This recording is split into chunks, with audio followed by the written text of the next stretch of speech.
Hello, hello les amis Cancer, ascendant Cancer au signe lunaire en Cancer, bienvenue pour cette guidance générale du mois de janvier 2022. Nous allons regarder aujourd'hui ce tirage bien sûr général qui ne peut pas parler à tous les cancers de la même façon en même temps. Donc prenez les énergies qui vibrent avec ce que vous vivez, n'hésitez pas à faire votre propre lecture intuitive de ces énergies en tirant l'essence principale et n'hésitez pas si vous le désirez à regarder les messages de votre signe ascendant et de votre signe lunaire pour avoir des compléments d'informations ou d'autres messages. J'en profite quand même pour vous souhaiter une excellente année 2022. J'espère qu'elle sera riche en tout, et je ne parle pas d'argent quand je dis riche en tout, mais surtout du bonheur, de l'épanouissement et de l'apaisement pour tous. Pour tous les cœurs. Voilà, les 2 années précédentes ont été très difficiles et je vous souhaite en tout cas le meilleur pour cette année 2022. Voilà, on va commencer avec les énergies principales. Ah oui, quand même, je tenais à vous dire que je mettais le lien de la vidéo que j'ai effectuée pour justement la guidance de 2022 pour l'année. Si vous désirez la consulter, c'est en barre d'infos que ça se passe, ainsi que mon adresse email si vous désirez avoir une guidance personnalisée. On commence avec l'énergie principale pour les cancers en janvier et nous avons le battleur. Il y a quelque chose qui commence pour vous les amis cancers. Alors qu'est-ce qui commence? Ça peut être un peu tout, ça peut être un nouveau projet, un nouveau programme, une nouvelle mission dans son entreprise ou alors carrément changer d'entreprise, un nouveau poste dans son entreprise. Ça peut nous parler tout simplement d'une entreprise qui déménage et on se retrouve dans de la nouveauté. Voilà, c'est large. La nouveauté, il y a quelque chose de nouveau pour vous, que ce soit sentimental, professionnel, matériel, familial ou je ne sais quoi. Voilà, en tout cas, c'est la première carte du tarot. Ici, on voit plusieurs éléments sur votre table d'artisan. Vous avez un bâton, vous avez un couteau, donc une épée, une coupe et un denier.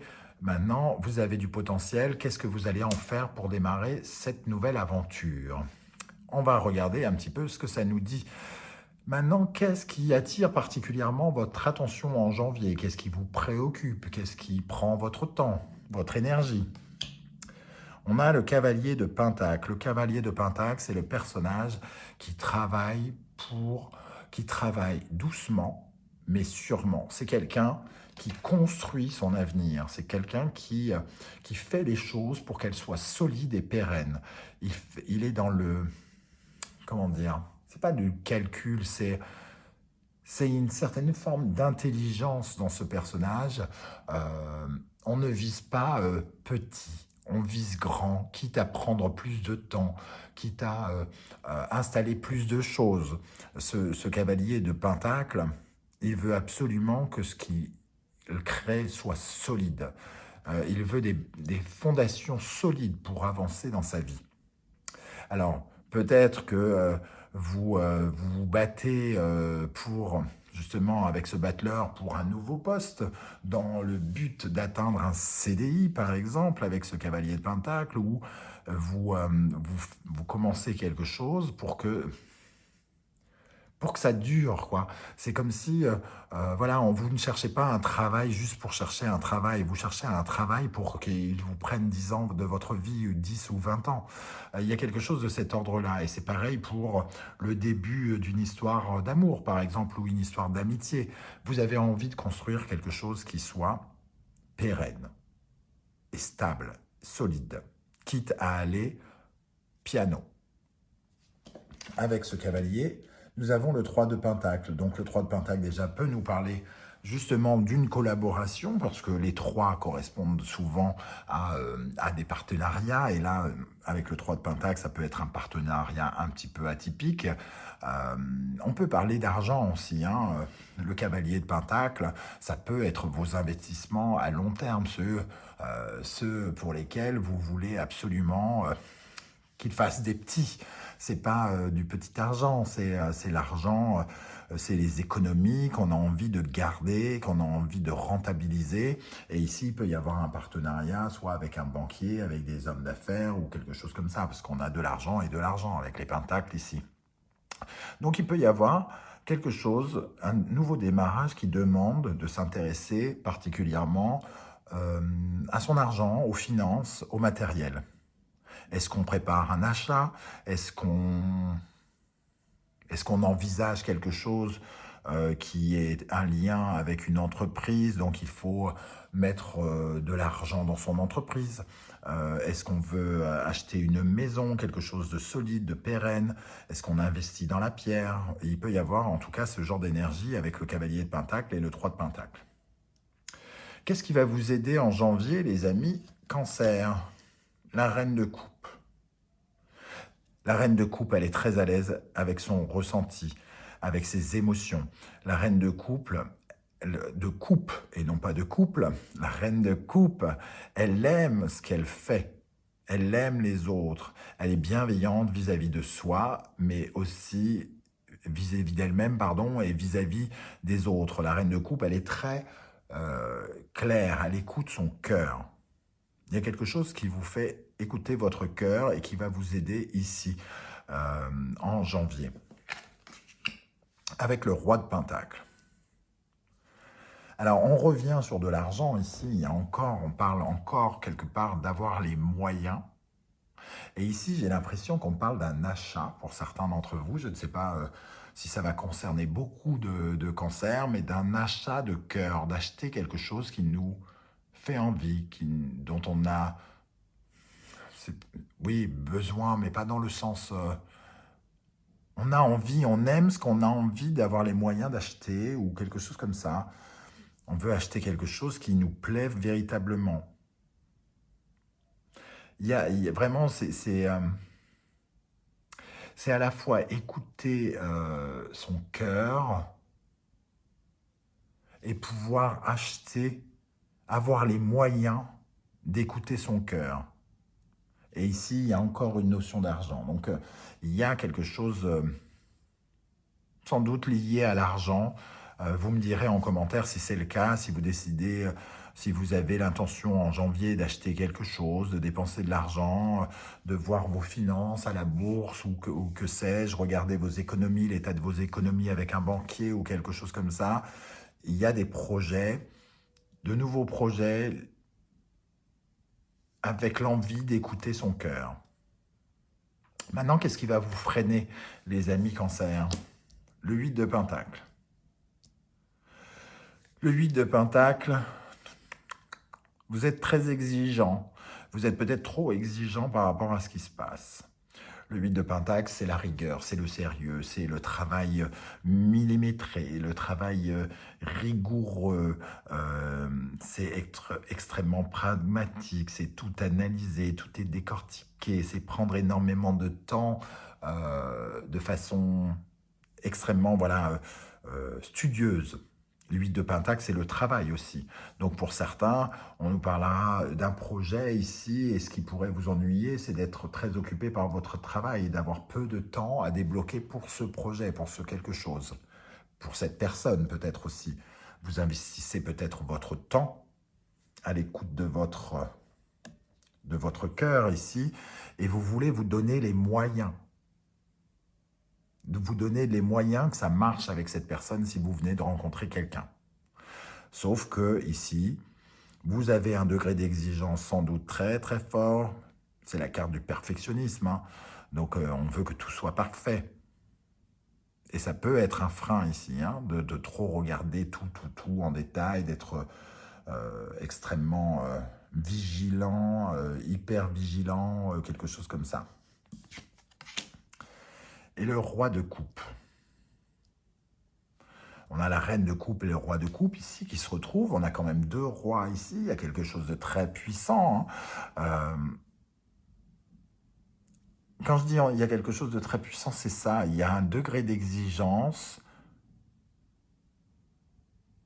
Parce que on ne veut écouter que soi, on ne veut pas écouter véritablement les autres, quelque chose de ce genre-là. On écoute son cœur et son cœur. On essaye émotionnellement. Ici, on essaye d'être tellement pragmatique qu'on finit par ne plus se rendre compte qu'on est peut-être dans le cœur, on efface un peu le côté cœur de l'histoire. Alors qu'il est bien là, hein.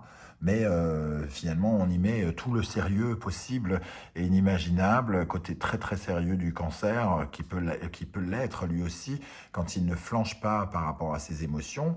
Voilà, il y a quelque chose en tout cas de très sérieux ici, d'un peu trop exigeant peut-être, qui vous freine un peu. Dans le domaine sentimental maintenant, sentimental, émotionnel, relationnel, nous avons le 2 de bâton. Le 2 de bâton, c'est quand on fait des plans, c'est quand on cherche les stratégies. Qu'est-ce qu'il est préférable de mettre en place? Plutôt ça ou plutôt ça? Comment on fait ce voyage? Puisqu'on parle ici un peu aussi de déplacement et de voyage. Comment on fait pour faire ce voyage? Est-ce qu'il faut prendre un avion, ce bâton? Est-ce qu'on prend le train? Qu'est-ce qui est préférable pour moi? Qu'est-ce qui serait mieux pour moi des deux? Est-ce que je prends telle compagnie ou est-ce que je prends plutôt celle-ci?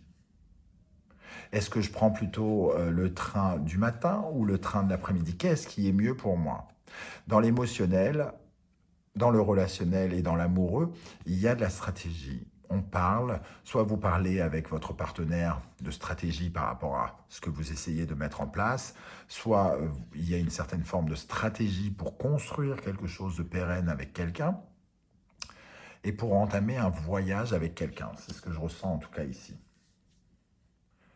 Soit on veut construire le voyage avec quelqu'un, soit on construit quelque chose qui va nous permettre de partir en voyage avec quelqu'un. Quand je parle de voyage, attention, on parle d'une nouvelle aventure, pas forcément d'un voyage aux Caraïbes. Hein. Avec le 2 de bâton, nous avons le magicien qui revient, le battleur, le magicien. Ici, on met en place le début de quelque chose. C'est le tout début de quelque chose et on commence déjà à être dans la stratégie relationnelle, émotionnelle. On commence peut-être à contacter des gens de qui on a besoin.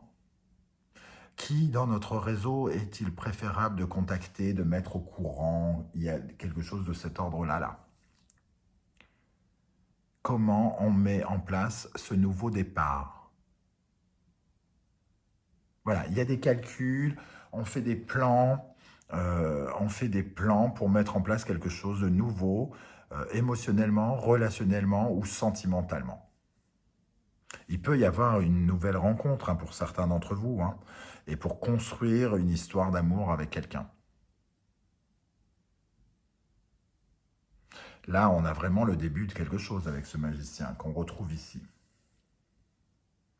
Donc on peut imaginer que ce magicien est en train de créer quelque chose de nouveau émotionnellement pour vous, de nouvelles émotions peut-être après être sorti, après de la déprime, après de la colère, après un instinct de vengeance. Il y a quelque chose qui renaît. Et on réfléchit comment être le plus à l'aise avec ces nouvelles émotions. Professionnellement, nous avons la Lune. La Lune qui nous parle d'une certaine forme de confusion, on a des doutes, des incertitudes, on n'est pas très à l'aise, on ne voit pas très bien où les autres veulent en venir, les collègues ou quelque chose comme ça, on se sent peut-être un petit peu en retrait, avec... oui, les choses ne sont pas très très claires, on est peut-être un peu perdu au sein de son travail, on essaye d'éclaircir des choses au niveau financier, puisqu'ici c'est le secteur du travail, mais aussi du financier. Il y a des choses qui ne sont pas très claires, donc on essaye de voir peut-être avec un partenaire, un banquier, un assureur ou quoi, ou qu'est-ce qu'on a, c'est quoi nos moyens, on en est où? Et pour le professionnel, on est ici dans des doutes. Avec le 5 de coupe, on peut être dans les doutes parce qu'on se sent un peu mal aimé, un peu maltraité. Le 5 de coupe, c'est un peu le manque d'amour. On peut avoir le sentiment de ne pas être valorisé, d'être un peu invisible, d'être peut-être certains même un peu maltraités. Parce qu'ici, on est quand même très... il y a beaucoup de frustration. On a l'impression véritablement, oui, qu'on n'est pas mis en valeur. Émotionnellement, il y a quelque chose qui ne fonctionne pas avec ce 5 de coupe. Le 5, c'est toujours quelque chose qui pose problème. Et le 5 de coupe, c'est des émotions qui posent problème. On n'est pas totalement épanoui et heureux ici. On est plutôt stressé et inquiet dans la vie professionnelle pour les cancers. On verra précisément dans le tirage 100% professionnel de quoi ça peut nous parler. Là, c'est vraiment un tirage avec les énergies générales dans tous les domaines. Hein. On va regarder maintenant le domaine spirituel, psychologique, intérieur. Qu'est-ce qui se passe pour les cancers? Le diable, qui nous confirme qu'à l'intérieur de nous, il y a une petite tempête, quoi. On se sent un peu soumis, un peu dominé, un peu écrasé par quelque chose, par ce sentiment d'être mal aimé peut-être, alors qu'on respire le bonheur par rapport à autre chose ici. Hein. C'est comme s'il y avait un contre-courant, qu'on pouvait être... que quelque chose vienne nous rappeler qu'on pourrait être totalement heureux, mais qu'ici, il y a quelque chose qui nous inquiète, qui réveille en nous des choses un peu inconscientes avec le diable et la lune. Des peurs de se faire virer, des peurs de ne pas être à la hauteur. On nous donne l'impression qu'on n'est pas à la hauteur, qu'on n'est pas valorisé ou quelque chose comme ça. Et le 2 de couple ici, on se sent peut-être écrasé particulièrement par quelqu'un, dominé par quelqu'un, comme si quelqu'un voulait absolument tirer nos ficelles à l'intérieur de nous. Ce quelqu'un, ça peut être nous-mêmes, une partie à nous, celle qui a peur, celle qui est consensuelle, celle qui est conventionnelle. Il peut y avoir une partie en nous qui nous dit « non, ne fais pas ça, non, ne fais pas ça ». Et l'autre partie, qui elle sème le trouble, tout ça, aurait peut-être tendance à dire « mais si, il faut faire ça, mais si, il faut faire ça ». Et il y a une sorte de dualité intérieure là par rapport au travail, par rapport au matériel pour certains d'entre vous. Alors que la dualité émotionnelle ici, elle se fait d'une nouvelle façon. On essaye de savoir ce qui est bon pour nous. Et ici, on se laisse un peu dépasser. Parce qu'on laisse intervenir trop les autres, trop l'autre.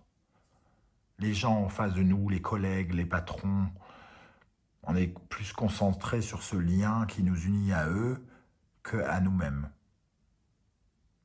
Comment se termine ce mois? Le roi d'épée. Comment va évoluer ce mois avec un roi d'épée, c'est-à-dire à la fin, on prend quand même une décision. Il y a quelque chose qui tranche. Ici, c'est un peu comme le juge ou l'avocat qui prend la décision parce qu'il fait preuve de discernement. On le voit tout en haut de ces montagnes pour pouvoir justement regarder la situation d'en haut. Et il a aussi cette clairvoyance du hibou, de la chouette. Hein, impossible de savoir si c'est une petite dame ou un petit monsieur. En tout cas, le roi d'épée, il prend une décision. Donc, il y a des doutes, quelque chose, mais on prend à la fin du mois une décision. Pour nous, le chevalier de Pentacle, on revient sur cette énergie qui nous préoccupe. On prend une décision de s'occuper, avant toute chose, de ce que nous voulons construire, de ce qui nous intéresse, de ce qui nous importe, plutôt que de laisser des sortes de choses un peu parasiter notre moi. On se reconcentre sur ce qui nous tient à cœur, sur ce qui est important. Alors, on va regarder maintenant les conseils de l'oracle, nous avons la place et le positionnement. Eh ben, on est en plein dedans ici, hein. On s'intéresse un peu trop à ce qu'on pense de nous. On s'inquiète parce qu'on croit et que les personnes tirent nos ficelles, comme je disais tout à l'heure. Eh bien ici, positionnement, sachez accepter le choix de l'autre et osez vous aussi vous positionner.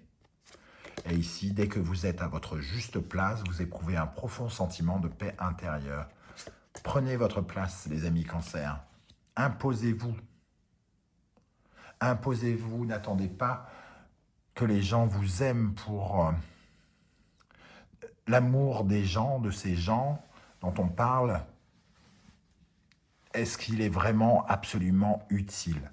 Est-ce qu'il n'y a pas des gens plus importants à aimer et à être aimés plutôt que dans le domaine professionnel? On a l'impression que vous avez envie que les gens avec qui vous travaillez soient vos amis.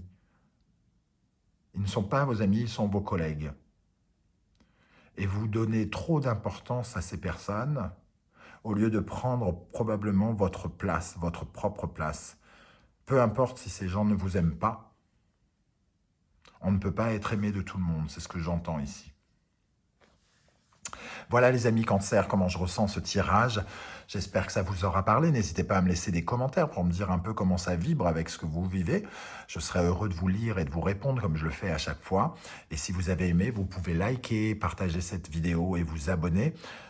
Comme je le répète, par rapport à la vidéo précédente, je ne veux pas finir à la cave, à la cave de YouTube avec les toiles d'araignée et tout ça. Je veux que mes vidéos puissent servir à ceux qui ont envie de les voir et en ont besoin. Voilà, je vous remercie en tout cas de votre soutien. Merci pour votre aide et je vous souhaite encore une très très bonne année. On se retrouve très bientôt pour une guidance 100% professionnelle. À très vite les cancers. Ciao, ciao.